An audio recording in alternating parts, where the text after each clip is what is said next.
তোমরা কি এবছর মাধ্যমিক পরীক্ষা দিয়ে উত্তীর্ণ হলে? তোমরা কি ক্লাস 11-এ ভর্তি হয়েছো? এবং বাংলা ভাষার যে সিলেবাস, মানে তোমরা তো সবাই জানো যে এবার সিলেবাস চেঞ্জ হয়েছে, তো নতুন সিলেবাস নিয়ে কি খুব চিন্তিত রয়েছো? তাহলে এই ভিডিওটা শুধুমাত্র তোমাদের জন্য। এই ভিডিওতে থাকছে বাংলা ভাষার যে প্রথম সেমিস্টার, মানে প্রথম বাংলার যে পরীক্ষাটা হতে চলেছে 11-এর, তো সেই প্রথম সিলেবাসের সম্পূর্ণ পুঙ্খানুপুঙ্খ আলোচনা। তো চলো তাহলে শুরু করা যাক। আর এই ভিডিওর পরবর্তীকালে আমি আরো নতুন নতুন আরো ভিডিও নিয়ে আসব, মানে তোমাদের বাংলা ভাষার যাতে কোনো রকম অসুবিধা না হয় সেই জন্য আমি আরো ভিডিও নিয়ে আসব। তো এই ভিডিওটা শুধুমাত্র সিলেবাস নিয়েই আমি আলোচনা করেছি। তো চলো তাহলে শুরু করা যাক। এবং যদি এই ভিডিওটা তোমাদের পছন্দ হয় বা ভালো লাগে তাহলে চ্যানেলটিকে সাবস্ক্রাইব করে দিও, এবং পরবর্তীতে আরো ভিডিও আসবে সেটার জন্য তোমরা লাইক বাটনটি, মানে যে ইয়েটা থাকে বেল বাটনটি, সেটা তোমরা ক্লিক করে রেখো। চলো তাহলে শুরু করা যাক। তাহলে যারা যারা উচ্চ মাধ্যমিকের একাদশে এবার ভর্তি হয়েছো তাদের জন্য আমি এবার ফার্স্ট সেমিস্টারের সিলেবাস নিয়ে আলোচনা করছি। দেখো, তোমাদের ফার্স্ট সেমিস্টার হবে টোটাল 40 মার্কসের। ফার্স্ট সেমিস্টারে কি কি থাকছে প্রথমে একটা সিলেবাস আমি বলে দিচ্ছি, তারপর আমরা প্রত্যেকটার আলাদা আলাদা আলোচনায় ঢুকবো। দেখো, প্রথমে থাকছে গল্প, প্রবন্ধ, কবিতা, আন্তর্জাতিক গল্প ও ভারতীয় কবিতা, ভাষা, বাংলা শিল্প সাহিত্য ও সংস্কৃতির ইতিহাস। এগুলো থাকছে তোমাদের প্রথম ফার্স্ট সেমিস্টারের সিলেবাস হিসাবে।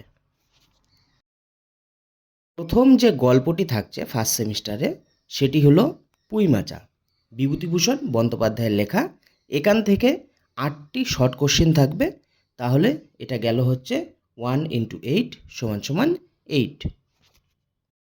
গল্পের পরে থাকছে প্রবন্ধ, বিড়াল প্রবন্ধ থাকছে, বঙ্কিমচন্দ্র চট্টোপাধ্যায়ের লেখা। এখান থেকে 5টি শর্ট কোশ্চেন থাকবে, 5 × 1 = 5। প্রবন্ধের পর থাকছে কবিতা। দেখো, দুটো কবিতা থাকছে। প্রথম কবিতা ঈশ্বরচন্দ্র বিদ্যাসাগর, মাইকেল মধুসূদন দত্তের লেখা। দ্বিতীয় কবিতা সাম্যবাদী, কাজী নজরুল ইসলামের লেখা। দুটো কবিতা থেকে 7টি শর্ট কোশ্চেন থাকবে, 7 × 1 = 7।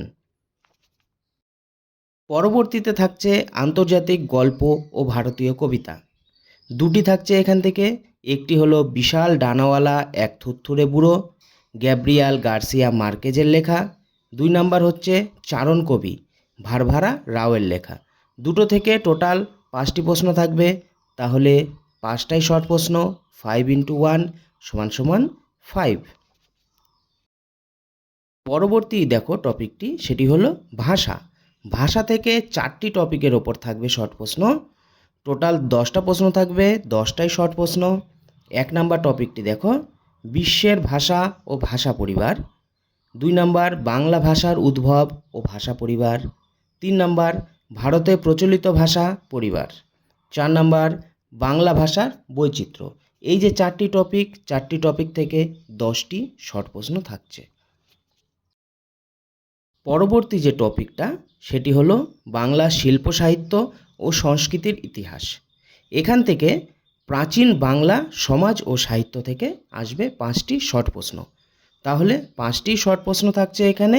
তাহলে 5 × 1 = 5।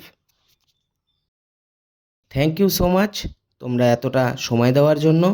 আমি 11-এর সিলেবাসের প্রত্যেকটি বিষয় নিয়ে পরবর্তীতে আলোচনা করব। চ্যানেলটির সাথে থেকো এবং লাইক এবং সাবস্ক্রাইব করে দিও।